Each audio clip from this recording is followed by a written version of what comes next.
हे बघा, हे असं लोकेशन आहे. पहिलं ह्या सोसायटीमध्ये मी रेंटने राहत होते.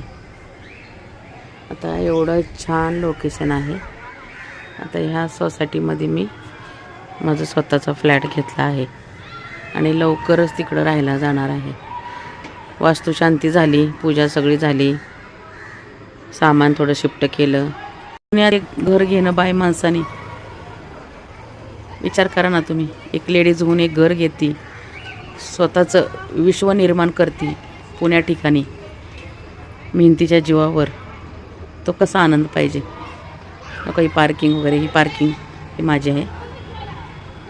तिकडं जायचा उल्हास आहे, पण इच्छा व्हाय नाही. काय माहीत नाही असं का व्हायला लागले. नवीन घर घेतल्यावर काय आनंद असतो, पण तो आनंद का व्हाय नाही मला समजा नाही. कदाचित आज 1 तारीख आहे आणि माझ्या मुलाची आठवण येते, ते दुःख असेल. पण माझ्या मोठ्या मुलासाठी, मुलीसाठी मला पुढं जायचं आहे. बघू आता कुठपर्यंत माझे स्वामी मला साथ देतात. इथपर्यंत माझ्या स्वामीने मला खूप साथ दिली आणि प्रत्येक अडचणीतनं मला दूर केलं माझ्या स्वामीने आणि माझ्या गोट्याने. गोटू, हे बघ रे बाळा, तू जिथं एरियात सांगितलं त्या एरियात घर घेतलं आहे, पण तू नाहीस.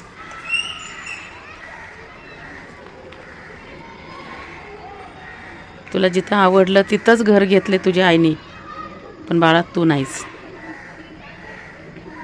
म्हणजे तिथं राहिला नाही तू, हृदयात आहे माझ्या, त्या घरात तू राहिला नाहीस. कधी असं वाटते चला आपण आपल्या मुलापाशी जावं,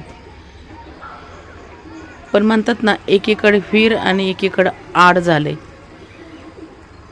वरती मुलाकडे जावं तर खालच्या मुलाला आईचा आधार पाहिजे, खाली राहावं तर माझा गोट्या कुठे हे समजत नाही मला. मग काय करावं, नक्की जगावं कसं, एक प्रश्न पडतो एक आईला. बेचैनी वाढली, भीती वाटते काहीतरी मनात.